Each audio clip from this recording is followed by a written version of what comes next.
ओम नमः शिवाय, शिवजी सदा सहाय। ओम नमः शिवाय, गुरुजी सदा सहाय।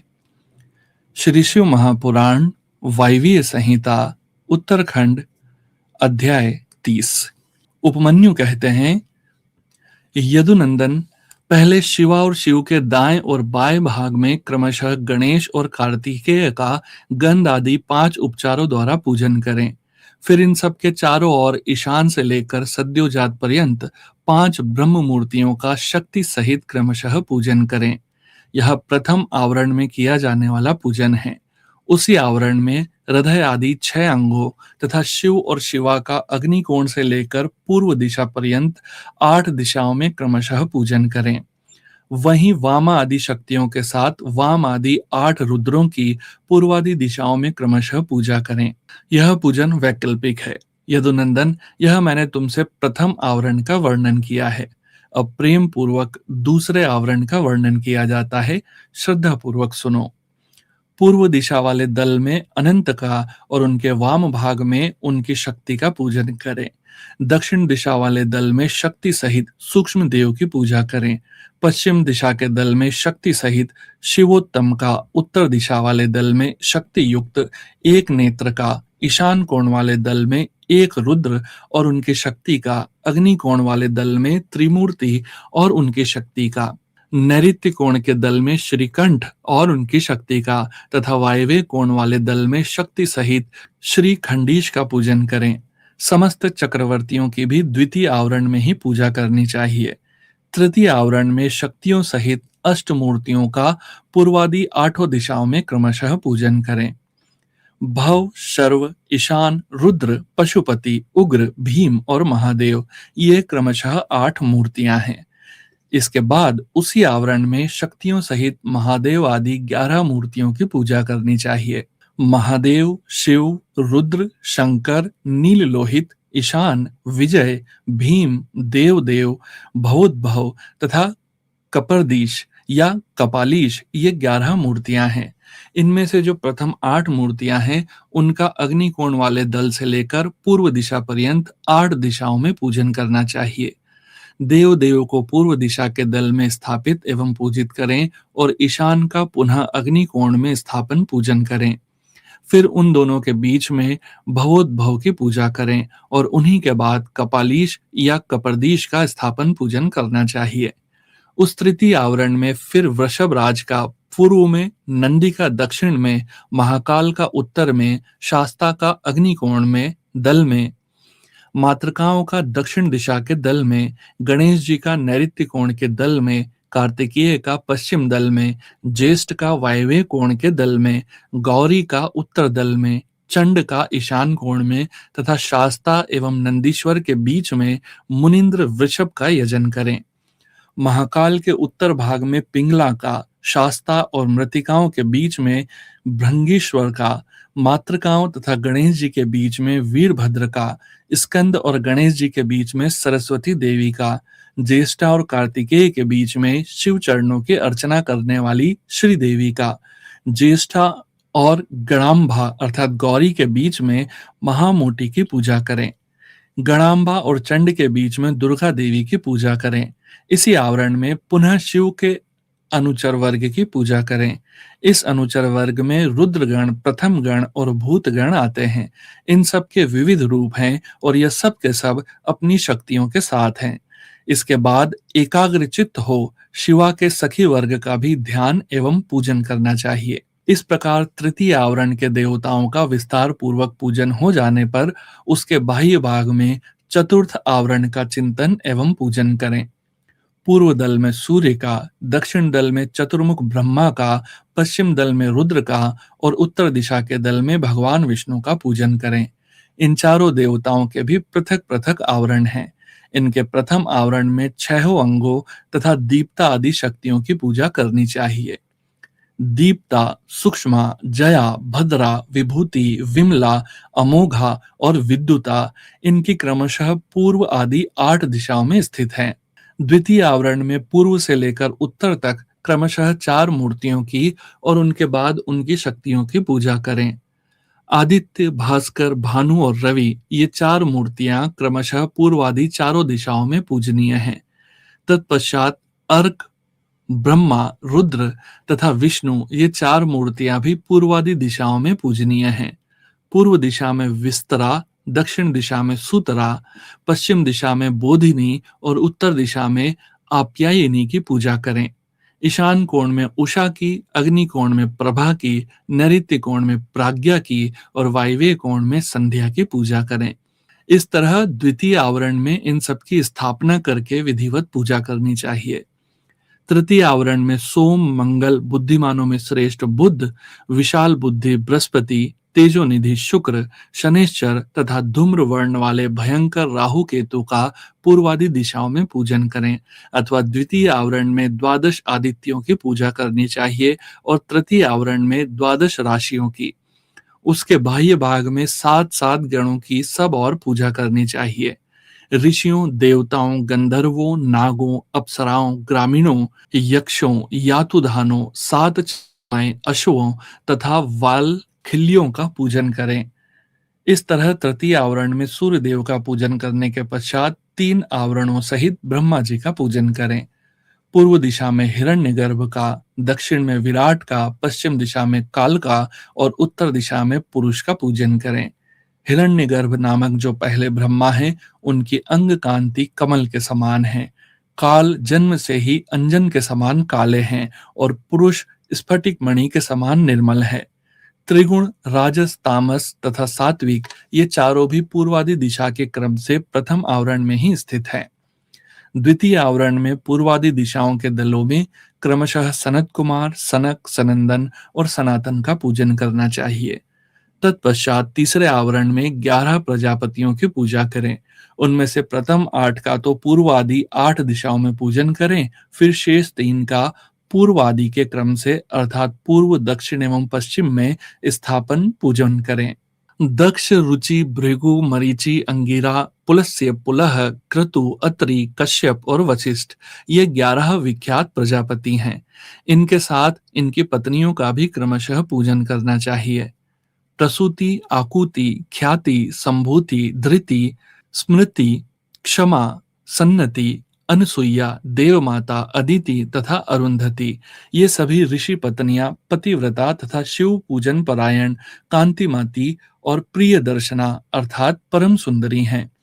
अथवा प्रथम आवरण में चारों वेदों का पूजन करें, फिर द्वितीय आवरण में इतिहास पुराणों की अर्चना करें तथा तृतीय आवरण में धर्म शास्त्र सहित संपूर्ण वैदिक विद्याओं का सब और पूजन करना चाहिए। चार वेदों को पूर्वादि 4 दिशाओं में पूजना चाहिए। अन्य ग्रंथों को अपनी रुचि के अनुसार 8 या 4 भागों में बांटकर सब और उनकी पूजा करनी चाहिए। इस प्रकार दक्षिण में 3 आवरणों से युक्त ब्रह्मा जी की पूजा करके पश्चिम में आवरण सहित रुद्र का पूजन करें। ईशान आदि 5 ब्रह्म और हृदय आदि 6 अंगों को रुद्र देव का प्रथम आवरण कहा गया है। द्वितीय आवरण विद्येश्वरमय है। तृतीय आवरण में भेद है, अतः उसका वर्णन किया जाता है। उस आवरण में पूर्वादि दिशाओं के क्रम से त्रिगुण आदि 4 मूर्तियों की पूजा करनी चाहिए। पूर्व दिशा में पूर्ण रूप शिव नामक महादेव पूजित होते हैं। इनकी त्रिगुण संज्ञा है क्योंकि ये त्रिगुणात्मक जगत के आश्रय हैं। दक्षिण दिशा में राजस पुरुष के नाम से प्रसिद्ध सृष्टिकर्ता ब्रह्मा का पूजन किया जाता है, ये भव कहलाते हैं। पश्चिम दिशा में तामस पुरुष अग्नि की पूजा की जाती है, इन्हीं को संहारकारी हर कहा गया है। उत्तर दिशा में सात्विक पुरुष सुखदायक विष्णु का पूजन किया जाता है, ये ही विश्वपालक मृड हैं। इस प्रकार पश्चिम भाग में शंभु के शिव रूप का, जो 25 तत्वों का साक्षी 26वां तत्व रूप है, पूजन करके उत्तर दिशा में भगवान विष्णु का पूजन करना चाहिए। इनके प्रथम आवरण में वासुदेव को पूर्व में, अनिरुद्ध को दक्षिण में, प्रद्युम्न को पश्चिम में और संकर्षण को उत्तर में स्थापित करके इनकी पूजा करनी चाहिए। यह प्रथम आवरण बताया गया है। अब द्वितीय शुभ आवरण बताया जाता है। मत्स्य, कुर्म, वराह, नरसिंह, वामन, तीनों में से एक राम, आप श्री कृष्ण और हयग्रीव के, ये द्वितीय आवरण में पूजित होते हैं। तृतीय आवरण में पूर्व भाग में चक्र की पूजा करें, दक्षिण भाग में कहीं भी प्रतिहत न होने वाले नारायण अस्त्र का यजन करें। पश्चिम में पांचजन्य और उत्तर में शांग धनुष की पूजा करें। इस प्रकार तीन आवरणों से युक्त साक्षात विश्व नामक परम हरि महाविष्णु की, जो सदा सर्वत्र व्यापक हैं, मूर्ति में भावना करके पूजा करें। इस तरह विष्णु के चतुर्व्यूह क्रम से चार मूर्तियों का पूजन करके क्रमशः उनकी चार शक्तियों का पूजन करें। प्रभा का अग्निकोण में, सरस्वती का नैऋत्य कोण में, गणाम्बिका का वायव्य कोण में तथा लक्ष्मी का ईशान कोण में पूजन करें। इसी प्रकार भानु आदि मूर्तियों और उनकी शक्तियों का पूजन करके उसी आवरण में लोकेश्वरों की पूजा करें। उनके नाम इस प्रकार हैं: इंद्र, अग्नि, यम, निरति, वरुण, वायु, सोम, कुबेर तथा ईशान।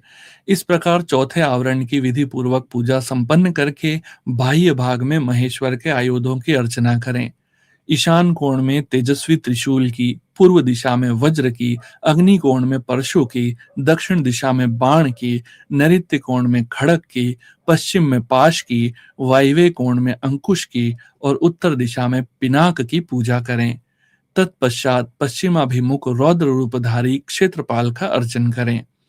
इस तरह पंचम आवरण की पूजा का संपादन करके समस्त आवरण देवताओं के बाह्य भाग में अथवा पांचवें आवरण में ही मातृकाओं सहित महावृषभ नंदिकेश्वर का पूर्व भाग में पूजन करें। तदंतर समस्त देव योनियों की चारों ओर अर्चना करें।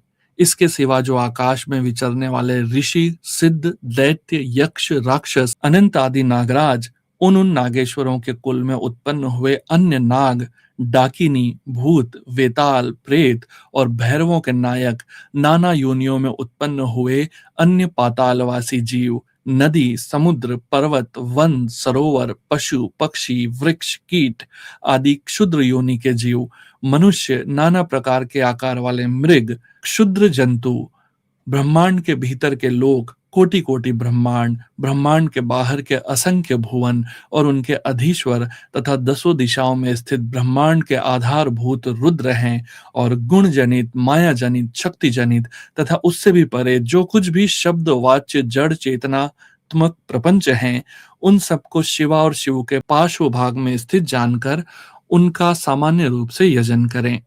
वे सब लोग हाथ जोड़कर मंद मुस्कान युक्त मुख से सुशोभित होते हुए प्रेम पूर्वक महादेव और महादेवी का दर्शन कर रहे हैं, ऐसा चिंतन करना चाहिए।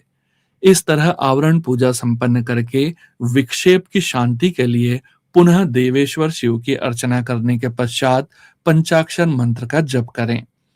तदंतर शिवा और पार्वती के सम्मुख उत्तम व्यंजनों से युक्त तथा अमृत के समान मधुर, शुद्ध एवं मनोहर महाचरु का नैवेद्य निवेदन करें।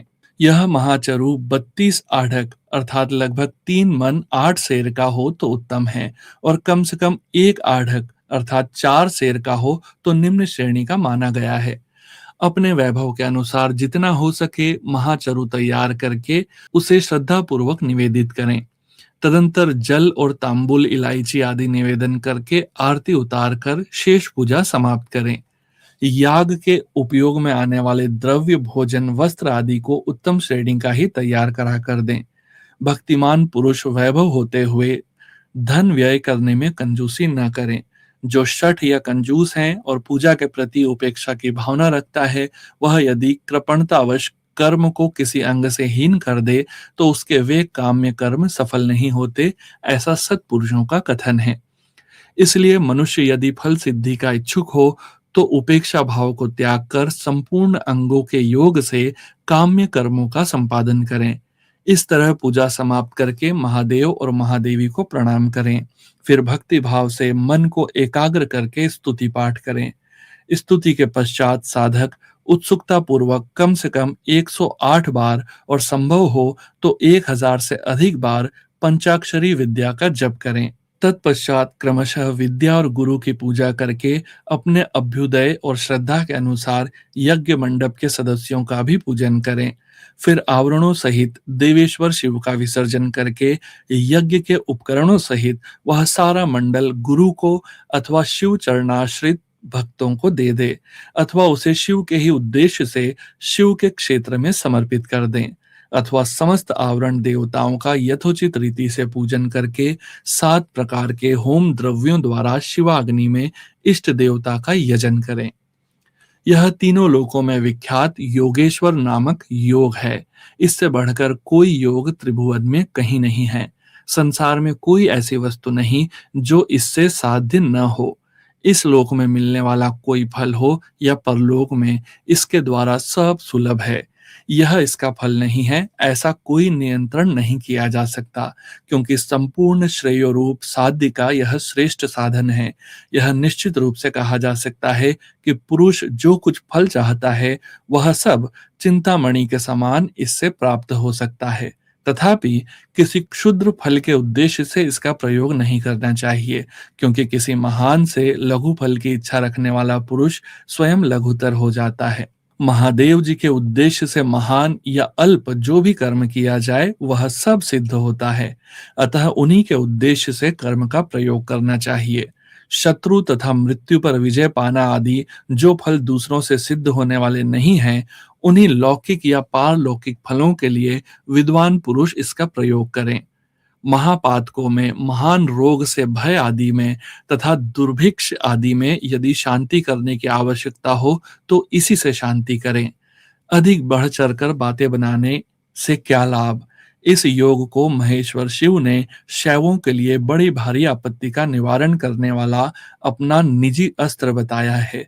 अतः इससे बढ़कर यहाँ अपना कोई रक्षक नहीं है, ऐसा समझकर इस कर्म का प्रयोग करने वाला पुरुष शुभ फल का भागी होता है। जो प्रतिदिन पवित्र एवं एकाग्र चित्त होकर स्तोत्र मात्र का पाठ करता है, वह भी अभिष्ट प्रयोजन का अष्टमांश फल पा लेता है। जो अर्थ का अनुसंधान करते हुए पूर्णिमा, अष्टमी अथवा चतुर्दशी को उपवास पूर्वक स्तोत्र का पाठ करता है, उसे आधा अभिष्ट फल प्राप्त हो जाता है। जो अर्थ का अनुसंधान करते हुए लगातार 1 मास तक स्तोत्र का पाठ करता है और पूर्णिमा, अष्टमी एवं चतुर्दशी को व्रत रखता है, वह संपूर्ण अभिष्ट फल का भागी होता है। श्री शिव महापुराण वायवीय संहिता उत्तरखंड अध्याय 30 संपूर्ण। ओम नमः शिवाय। शिवजी सदा सहाय। ओम नमः शिवाय। गुरुजी सदा सहाय।